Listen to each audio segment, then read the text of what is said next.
यापुढे जर माझ्या मनाविरुद्ध वागलीस ना तर तुझी खैर नाही सांगून ठेवते. माझा ना विश्वासच बसत नाहीये की दादा माझ्याशी असं वागू शकतो म्हणून. लग्न झालेले असतानाही नैना नावाच्या एका मुलीबरोबर लफडे. हर्ष, तुझा अंश आणि तुझा वंश माझ्या पोटात वाढतो आहे. नयनाचं ॲबॉर्शन झालंय का नाही?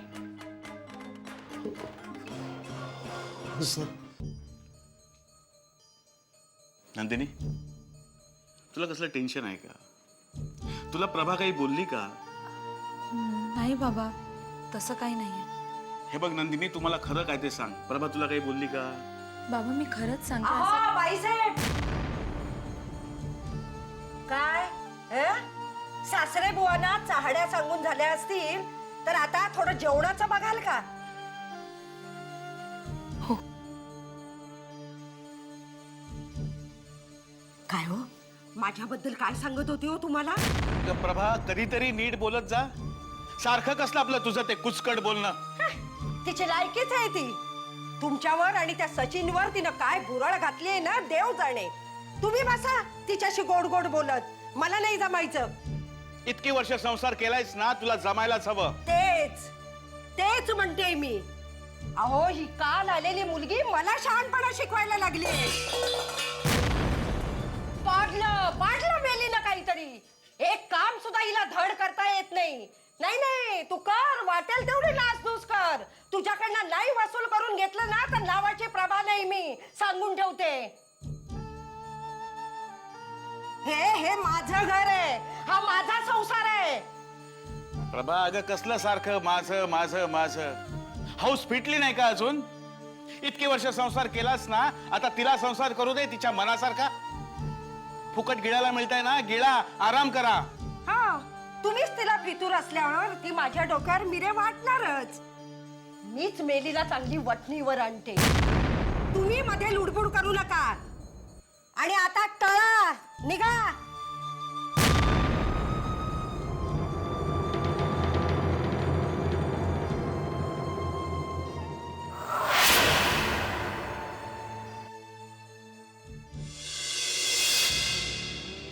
काय वेळ आली आहे ना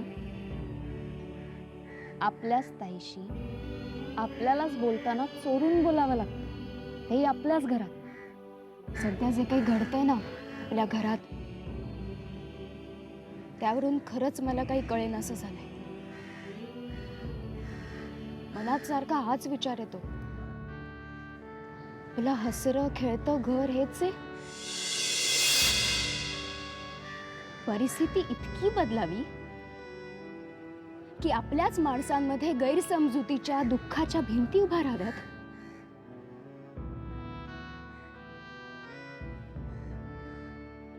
हे कधी बदलणार नाही का ग?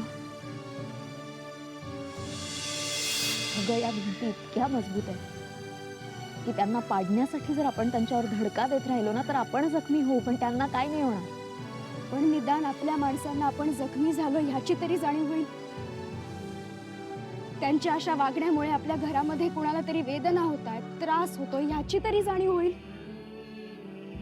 आपल्या घरामध्ये जी पोकळी निर्माण झाली आहे ती भरून काढावी याची तरी जाणीव होईल.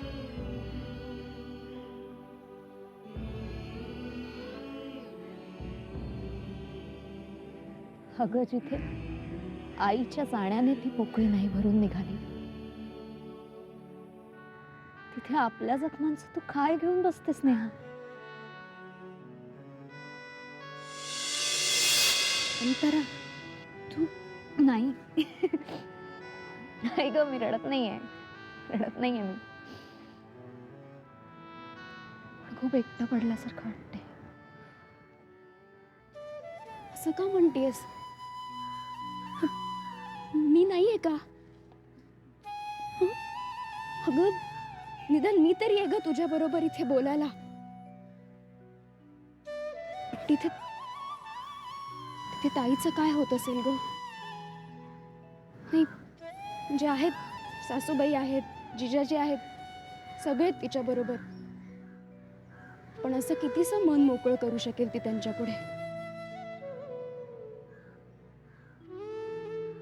म्हणूनच तिने फोन केला असेल. बोलायला. तिलाही खूप आठवण येत असेल ग. नाही, मला नाही वाटत तेवढंच कारण आहे. म्हणजे मगाशी तू मला तुमच्या दोघींचं बोलणं सांगितलंस ना, त्यावरून मला नाही वाटत की फक्त तेवढंच कारण आहे. मग काय असू शकतं? मला काय माहिती. तू कोड्यात काय बोलतेस? नीट सांग ना मला. अगं, माझं मलाच नीट कळत नाहीये, तर मी तुला काय सांगू नेहा? नाही अंतरा, तू खोटं बोलतेस, काहीतरी लपवतेस. मी तुझ्यापासून काहीही लपवत नाहीये. अंतरा, मी त्यासाठी म्हटलं कारण मी तिला चांगली ओळखते. माझ्या ताईचा स्वभाव मला जास्त चांगला माहितीये.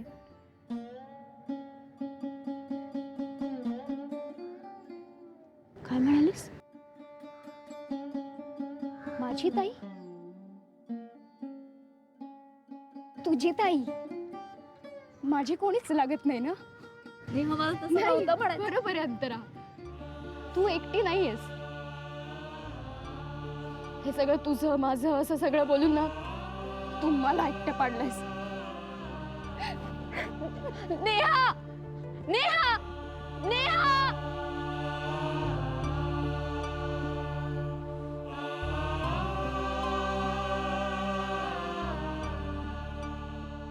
आई गेल्यापासून या घरातलं आपलेपण संपलंय.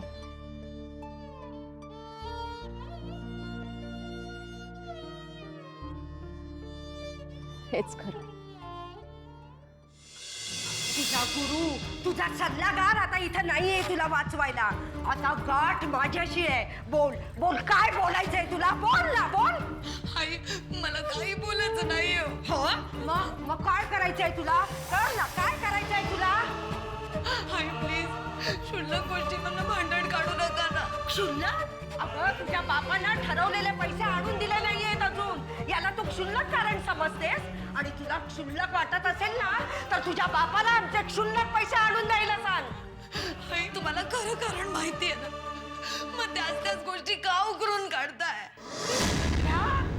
म्हणजे मी उकरून काढते? तू मला दोषी ठरवतेस? अगं अगं, स्वतः नामानिराळी राहतेस. हा, साधी भोळी असल्याचं नाटक करतेस त्यांच्या समोर. त्याला आपल्या बाजूने करून घेतलंयस तू. हा, पण लक्षात ठेव, मी एकटी असले ना तरी हार मानणाऱ्यांपैकी नाहीये.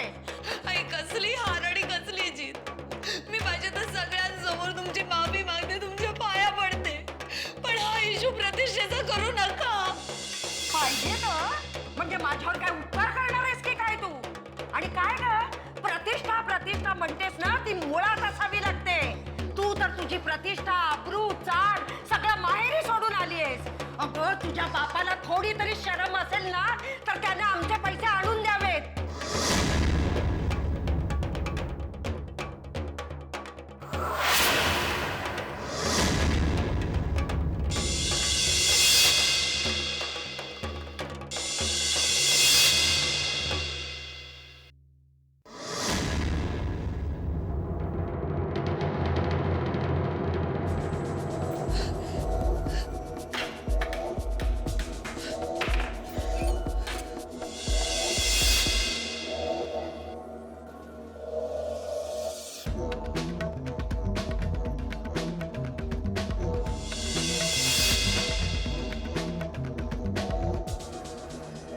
अगं, काय करतेस काय तू? मग काय करू? तुमच्याशी बोलून काहीच उपयोग नाहीये. अगं, चांडणी कुठं पेडशील हे पाप?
नंदिनी बरोबर बोलतीये.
किती छान आहे नाही?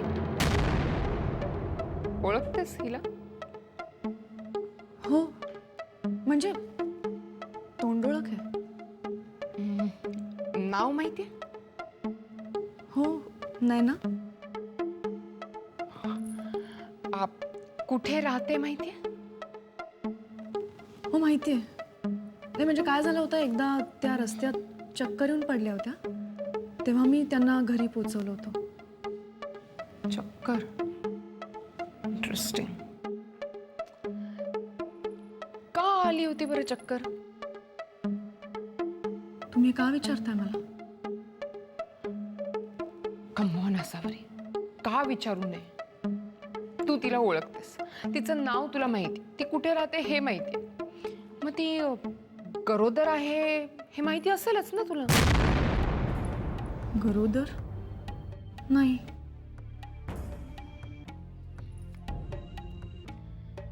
नाही ना, आत्तापर्यंत तिच्या घरातच होती, पण तिला कुणीतरी पळून नेले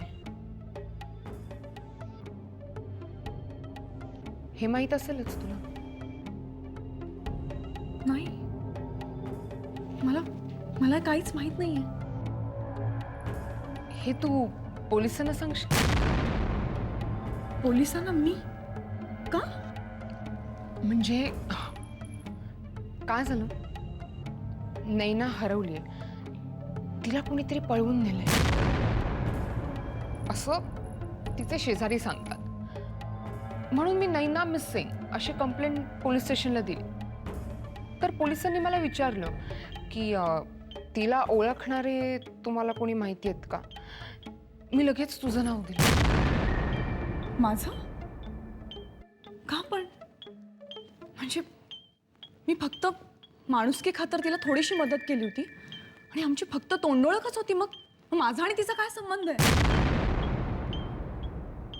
संबंध आहे. पुरावा दाखवू?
हे तूच विचार त्याला की हे सगळं काय?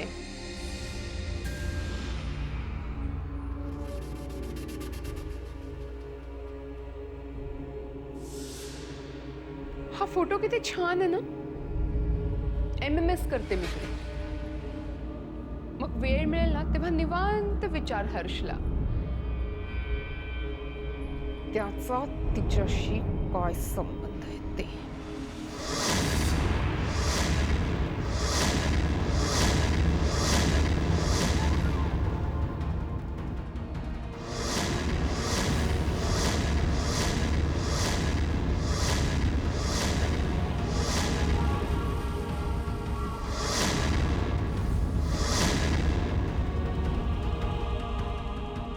येते असावरी.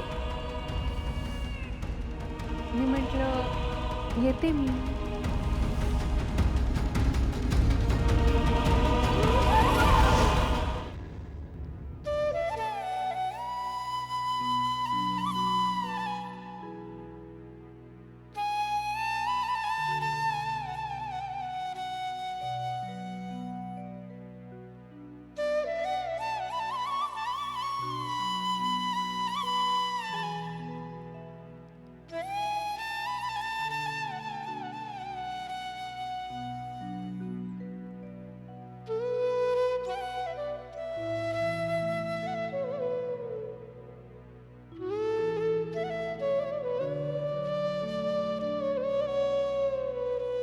कुठल्या स्वप्नात हरवलीस एवढी?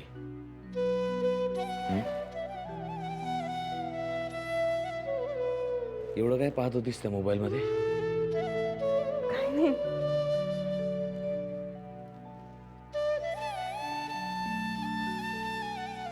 बावरून का गेलीस एवढी? मी काय खाणार आहे तुला?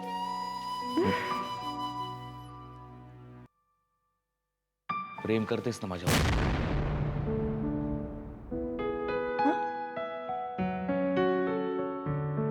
प्रेम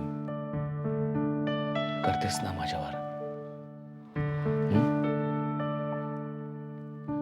अर्थात. का फक्त घाबरतेस मला? हं?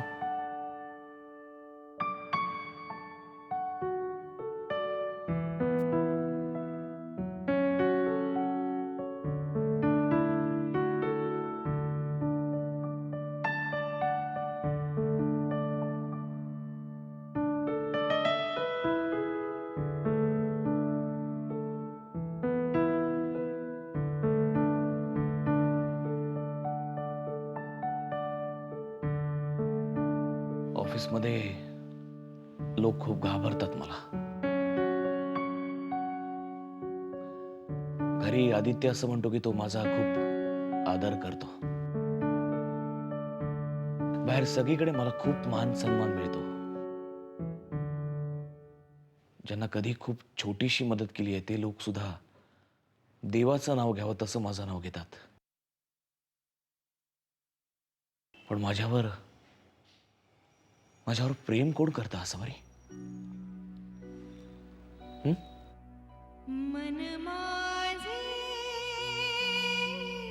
आईच्या मांडीवर सुद्धा असा कधी डोकं टेकून विसावू शकलो नाही मी.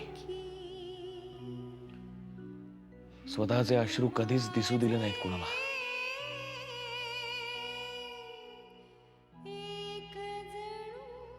आणि मग अचानक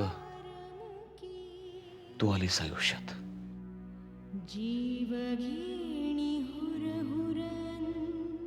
पण कधी कधी प्रश्न पडतो की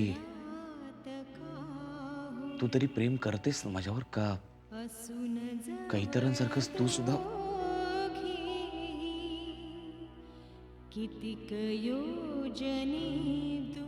मी तुमच्यावर खूप प्रेम करते हर्ष.